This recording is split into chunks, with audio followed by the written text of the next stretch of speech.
They came to the orbital station on a Tuesday, which was already a bad sign. Nobody schedules first contact on a Tuesday unless they're hiding something. Just answer the question, Specialist Reeve, Director Quan said, not looking up from her tablet. The hollow projection of the Viss delegation flickered between us, their translucent bodies casting prismatic shadows across the conference room's stark white walls. With respect, there's no simple answer, I replied, running a hand through my cropped hair. How many weapons can a human carry? The question lacks parameters. The tallest Viss, named something that sounded like glass breaking underwater, extended a limb that split into 5 writhing tendrils.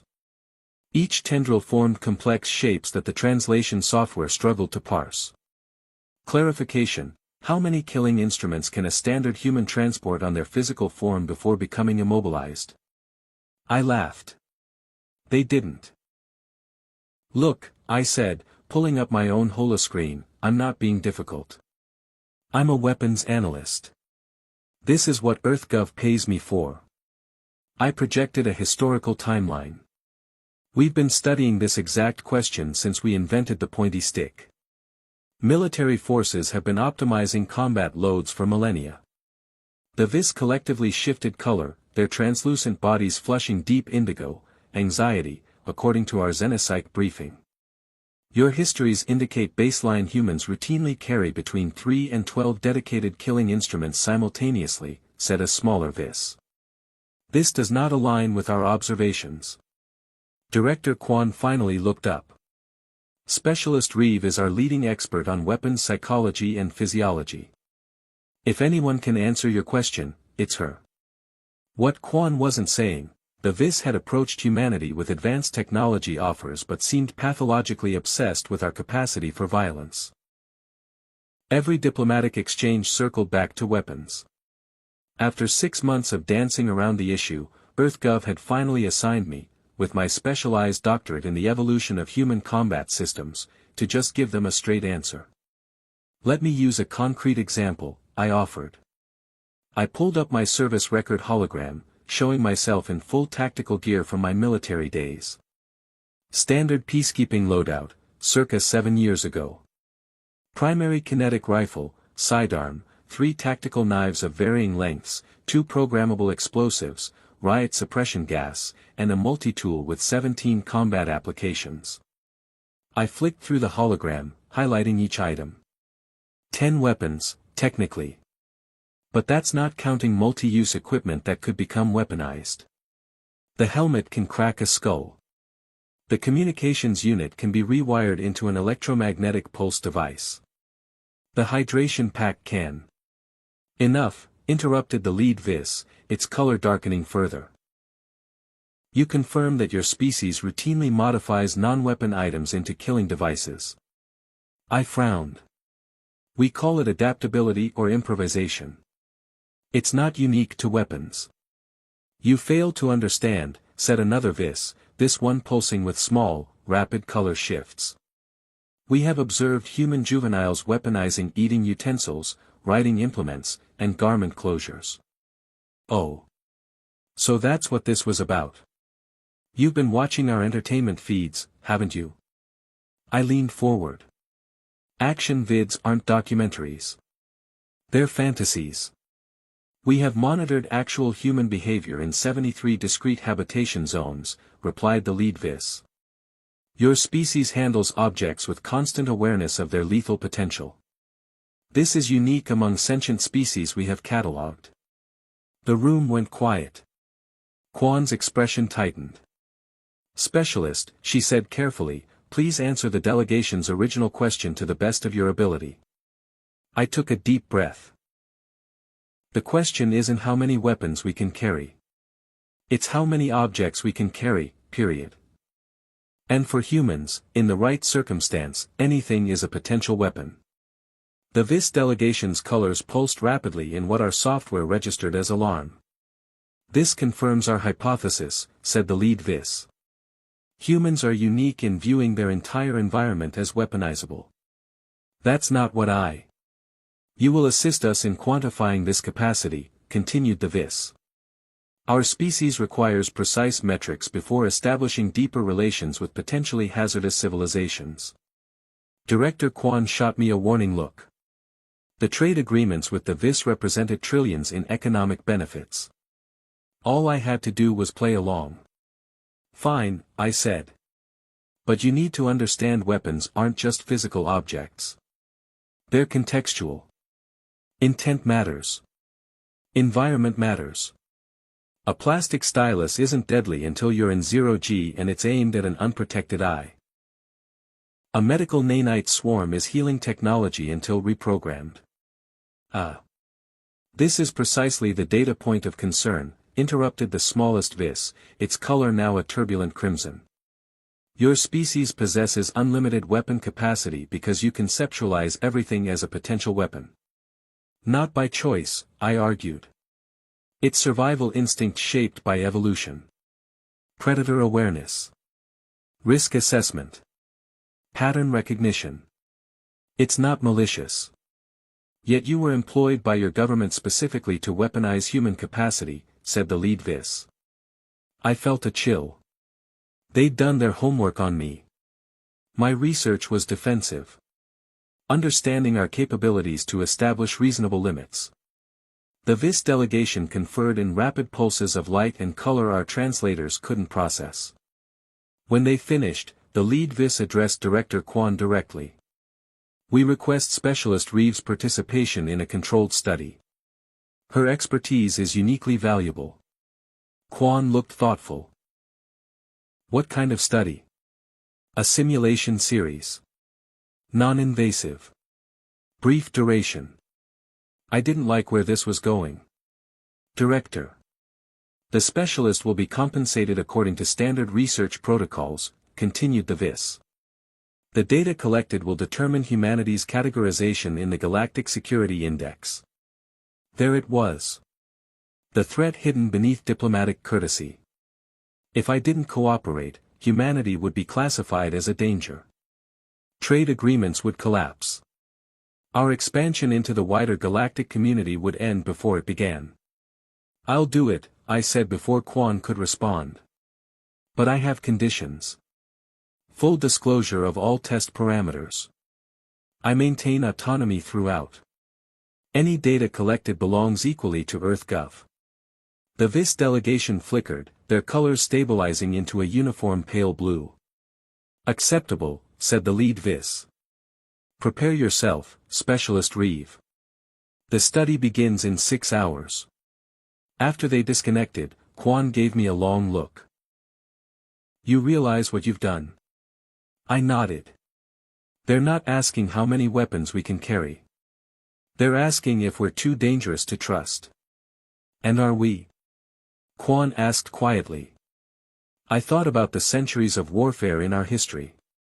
The countless ways we devised to kill each other. The instinctive way my hand still reached for a weapon that wasn't there whenever I heard an unexpected noise.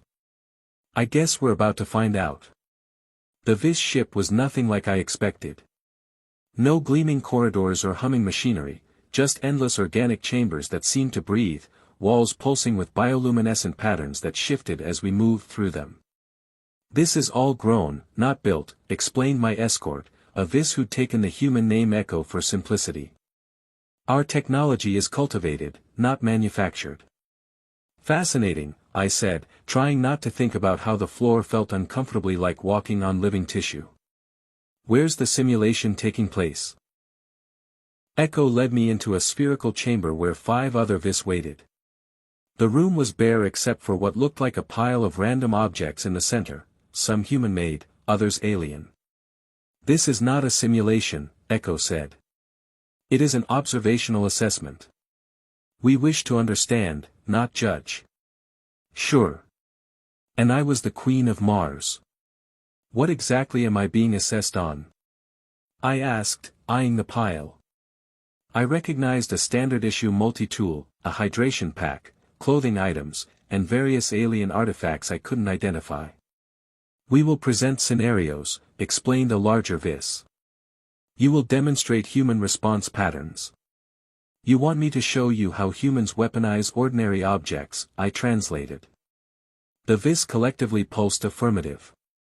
Before we start, I said, I need you to understand something fundamental about humans and weapons. We don't constantly think about killing each other. Most humans go their entire lives without weaponizing anything. Your historical records contradict this assertion, said Echo. History records exceptions, not the rule, I countered. For every weapon created, billions of tools were made for building, healing, creating. The Viss conferred in their silent, light-pulsing language. Proceed with assessment, Echo finally said. For the next 2 hours, they created increasingly bizarre scenarios. How would I defend against an attacker while underwater with only fabric and plastic components? How would I neutralize a hostile entity if trapped in a sealed room with only communication devices? Which of 17 alien artifacts would I select for combat if necessary? I answered honestly, demonstrating how human survival instinct works. Yes, I could fashion a slashing weapon from the rigid components of a comms unit. Yes, I knew how to turn a simple hydration pack into a bludgeoning tool or a suffocation device. With each answer, the Viss's colors darkened. You confirm our hypothesis, Echo said after I'd explained how to weaponize a medical scanner. Any object in human hands has lethal potential. You're missing the point, I said, frustration mounting. It's not that we want to weaponize everything. It's that we recognize possibilities. The same mental process that lets me see a weapon in a medical device is what let us turn fires from threats into tools, or poisonous plants into medicine. Yet your military organization specifically trained for improvised weaponry, another Viss noted. Of course they do. It's their job to prepare for worst-case scenarios. I picked up something that looked like an alien writing implement. Look, I can tell you 14 ways this could be used to harm someone. But that's not its purpose. Its purpose is to create, to communicate.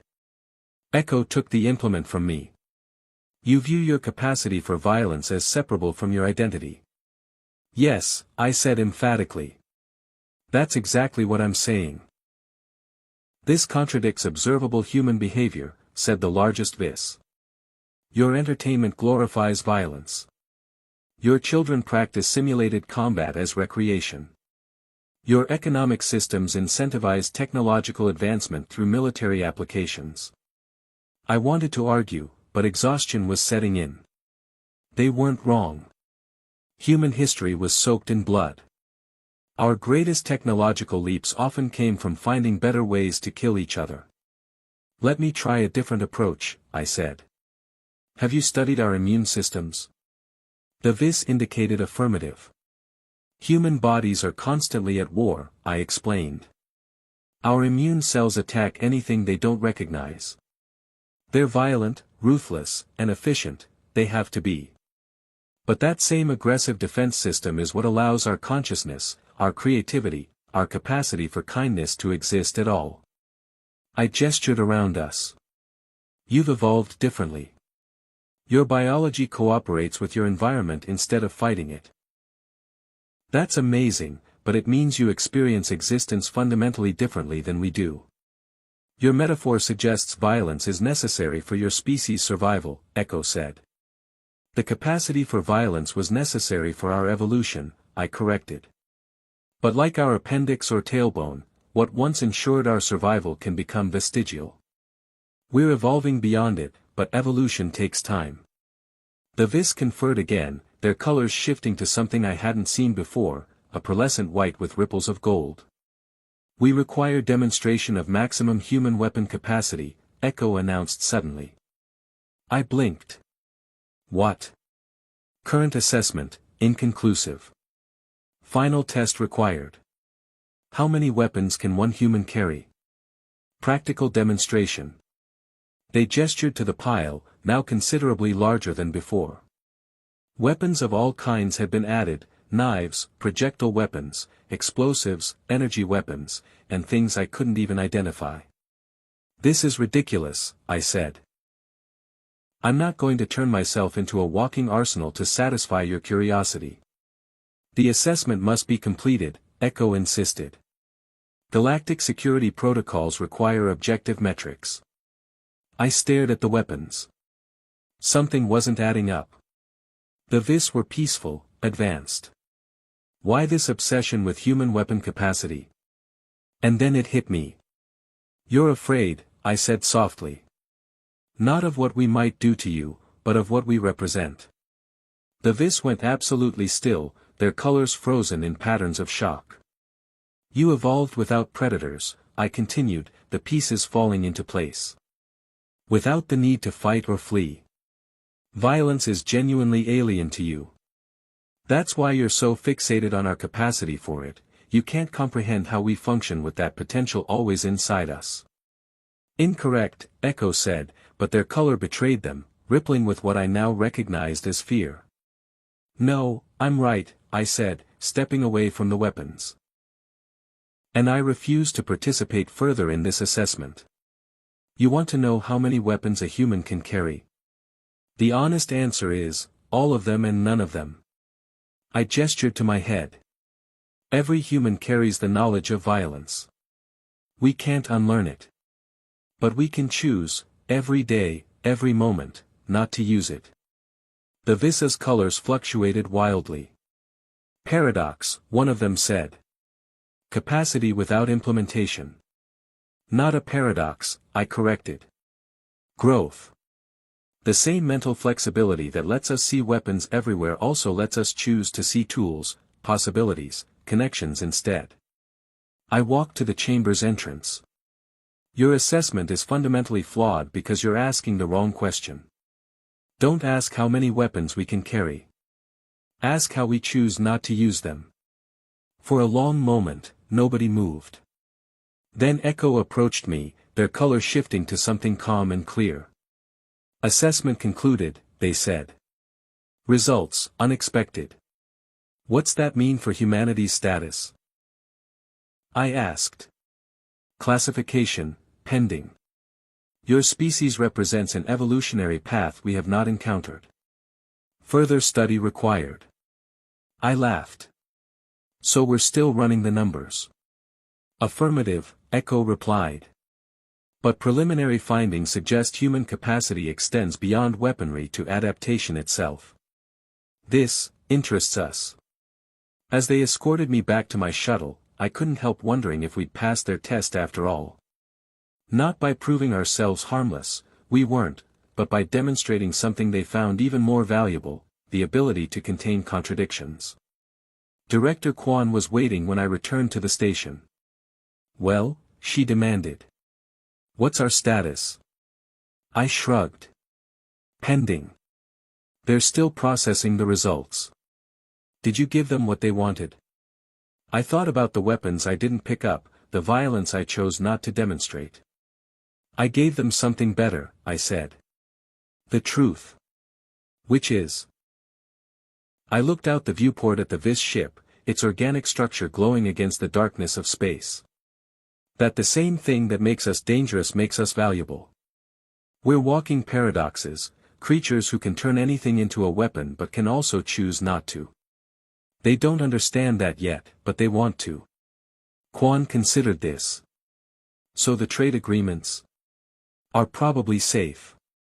They're too curious about us now to walk away. As I watched the Viss ship prepare for departure, I realized they'd given me something too, a new perspective on humanity. We weren't trapped by our violent history, we were defined by our ongoing choice to transcend it. The question wasn't how many weapons a human could carry. The question was how many we could set down, and still pick up again if we needed to. That calculation was always running, always changing, always defining us.